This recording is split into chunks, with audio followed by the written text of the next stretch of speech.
ጋር በቃ ፈላልጎ መታረቅ አለበት። በቃ እማዬ እኮ ይቅርታ ታደርግለታለች። ዳጣ እንደሱ አይሆንም። እማዬ በጣም ኃይለኛ ናት። በቃ ከሰፈር የሆኑ ሽማግሌዎችን አምጥተን ብንሞክር ነው የሚሻለው። ይሄ የሰፈር ሰዎችን ትልልቆችን ሰዎች? አዎ በቃ በእነሱ ብናስለምናት ይሻላል። እሺ ይኸውላችሁ መጀመሪያኛ መሞከር አለብን። እማዬ አባዬን በጣም ነው የምትወደው። ያውም ስለተናደደችበት ነው እንጂ ይቅርታ ታደርግለታለች ብዬ አስባለሁ። ስለዚህ በቃ ይግባና ይሞክር ካላችሁ እሺ በቃ ሂዱና ሞክሩ።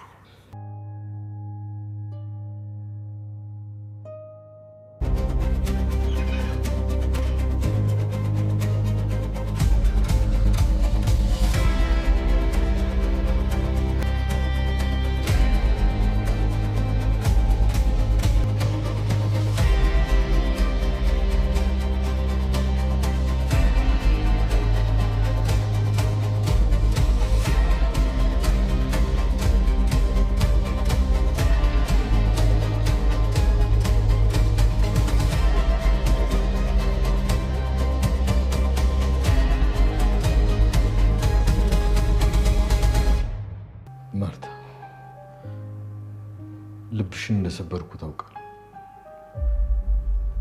በጣም እንደጎዳሁሽ ይገባኛል። ደረጀ እባክህ ውጣልኝ፣ እባክህ። ማርታ አሁን እውነቱን ልንገርሽ፣ በምታስቢው ልክ አንቺን አልካድኩሽ።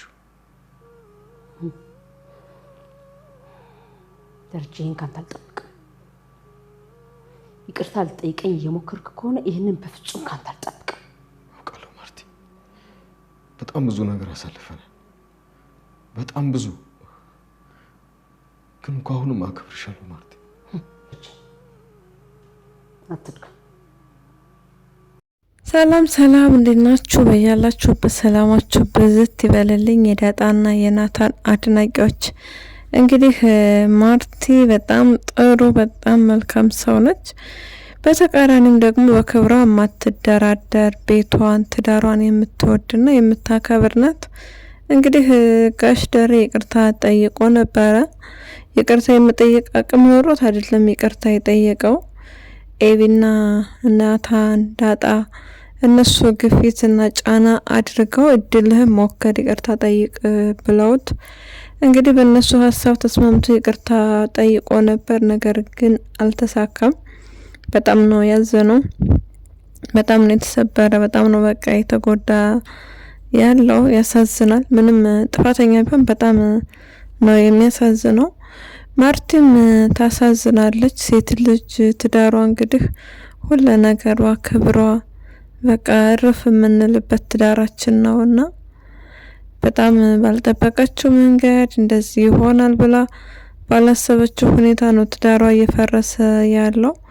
ሰላምን አጊታ ስታወራት እንግዲህ ሰላምን ጎዳና ላይ አጊታ እንዳነሳቻት ብቻ በጣም ሀቅ አላት። ማርታ ምንም ነገር ብታደርግ ሀቅ አላት። ሰላም ከዚህ በፊት ስትል የነበረው እትዬ ትክክል ናት፣ ተኩሳ ብገለይ ምንም ብታረግ እንደዛ ትል ነበርና የሰላም አስተሳሰብ በጣም ይገርማል። በጣም ምክንያቱም ማርታ ተኩሳ ብገለይ ትክክል ናት ምናምን ስትል ነበርና አሁን ለምን ፈራሽ ሰላምዬ?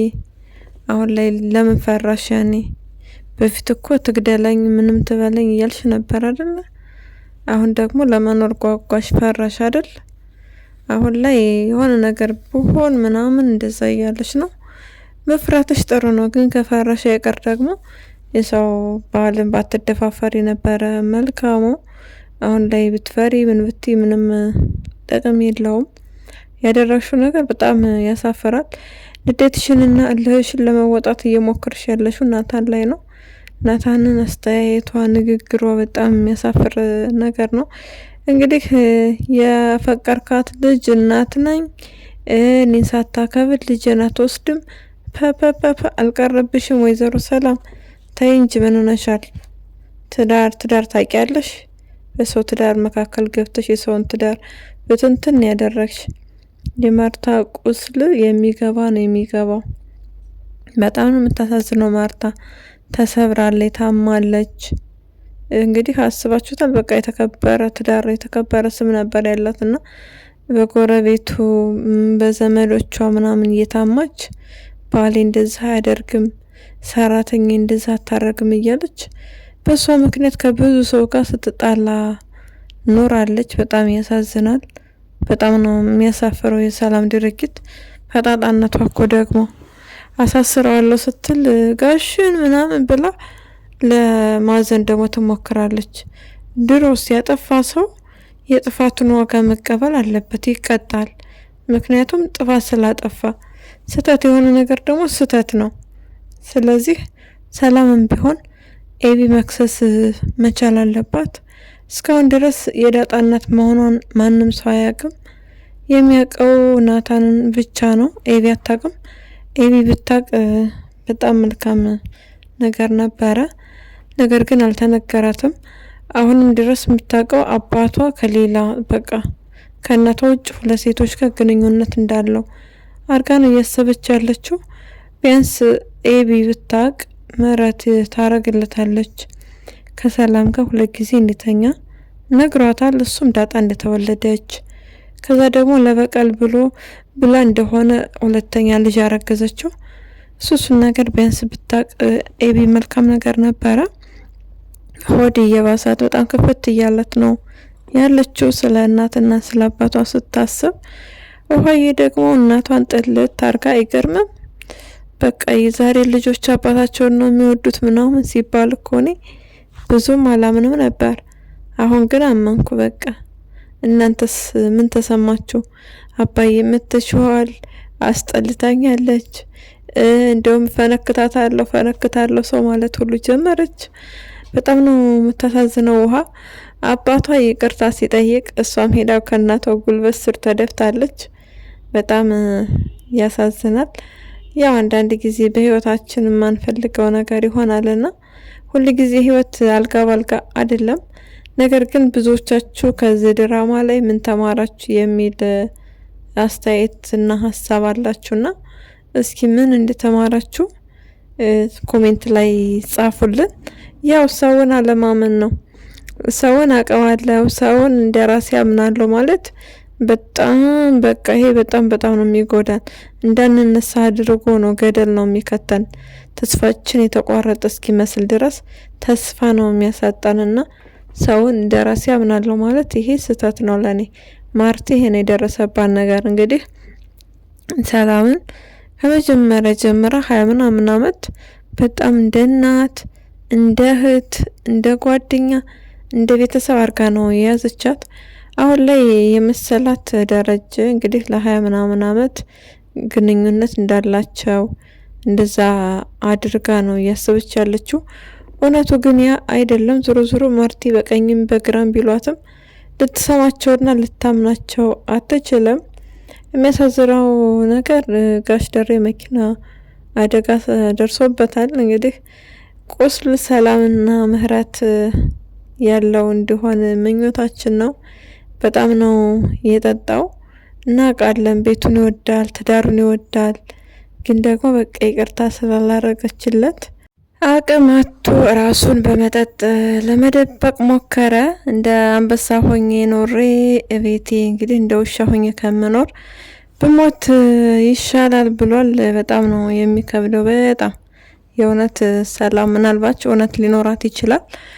ግን ደግሞ ሁለተኛ በቃ አንስታ ጎዳና ላይ ሰው ያደረገቻትን ሰው ምትወዳት ምታከብራት በቃ የቤተሰብ ፍቅር የሰጠቻት እናት ላይ እንደዛ ማድረጓ በጣም ስህተት ነው። ምናልባት ሰላም እውነት አላት፣ ለምን የሰላም በደል አይታያችሁ ምናምን ልትሉ ትችላላችሁ። ሰላም የመጀመሪያው መደፈሯ ነው። ተደፍራ ዳጣን ወልዳለች። እሱ ነገር ኦኬ በደል ተበድላ ሊሆን ይችላል፣ በደል ነው። ነገር ግን ልጅን ወስደው ጥለውብኛል ብላ እምነት አታ። ስለዚህ ምንድን ያደረገችው ቤታቸውን ነው ያፈረሰች። ሌላ ወንድ እኮ ማግባት ትችል ነበረ። ከሌላ ሰው እኮ ልጅ መውለድ ትችል ነበረ። እህናሳ ምትክ መተካ ስለነበረብኝ ብላ እንግዲህ ስለዚህ መጀመሪያ መደፈሯን ተስማምታበታለች ማለት እኮ ነው። እንዴት ነው መደፈር የሚያማት ሴት እንዴት ነው ሌላ ወንድ ልትደፍር የምትችለው? ይሄ በጣም ከባድ ነው። የገረፈኝ ጅራፍ መልሼ ልግረፈው እንደማለት ነው። እሷ ይሄን ስታደርግ እዚህ ጋር ማርቲ አለች፣ እንዲሁም ኤቪ አለች፣ ውሃ አለች። ስለዚህ ልጆቹንም ጭምር ነው የበደለችው። በጣም ከባድ ነው። ለማርቲ እንደዚህ አይገባትም ነበረ። እሷ ግን ፍጥጥ እያለች ናታንን እያስፈራራችው ነው። በጣም ታሳዝናለች። ይህንን ድርጊቷን ደግሞ ዳጣ ካወቀ በጣም ነው የምታዝንባት። ልትጠላት ሁሉ ትችላለች። ምንም እንኳን እናቷ ናት፣ ብዙ ዋጋ ከፍላለች። ግን ደግሞ እንደ ሰብአዊነት ማርቲ ያለችበትን ቁስል እያየች ስለሆነ ዳጣ የማታዝንበት ምክንያት ምንም የለም። አንቺ እናትሽ እኮ ነኝ እንዴት ነው የምታናግሪ ምናምን እያለች ንግግሯ ራሱ በጣም ነው የሚከብደው። እሷ ለእሷ ብቻ ትክክል ናት። ስለዚህ ምንም ነገር ቢሏት እሷ አሁንም ቢሆን ትክክል ነኝ ነው የምትለው። ናታን ደግሞ ትክክል ነው። ምክንያቱም ትንሽ ጸጸት እና ሀፍረት እንኳን ራሱ አልታየባትም። እንዴት ነው እሷ ነገ ልጇ ባላግብታ ሴት ልጇ ትዳሯ እንደዛ ቢሆን እንዴት ነው ትወደዋለች? አትወደውም። ይመቻታል? አይመቻትም የልጇ ትዳር ቢፈርስ። ስለዚህ ሰላም ልታፍሪና ልትጸጸች ነበር የሚገባው። እንግዲህ እንደ ገለጽኩላችሁ ጋሽ ደሬ የመኪና አደጋ ደርሶበታል። ከጠጡ አይንዱ የሚባል ሕግ አለ የትኛውም ሀገርና እንዴት ነው ደግሞ ስልክ እያዩ መኪና የሚነዳው? እረ በጣም ከባድ ነው። ስለዚህ ጋሽ ደሬ እንግዲህ ፈጣሪ ምሕረት እንድልክልህ ምኞታችን ነው። ለቤታችሁም ሰላም ቢያንስ በቃ የማርቲ ልብ ተጠግኖ ማየት እንፈልጋለን። ነገር ግን በምንም ታምር የደማውና የቆሰለው ልቧ ሊድን አይችልም።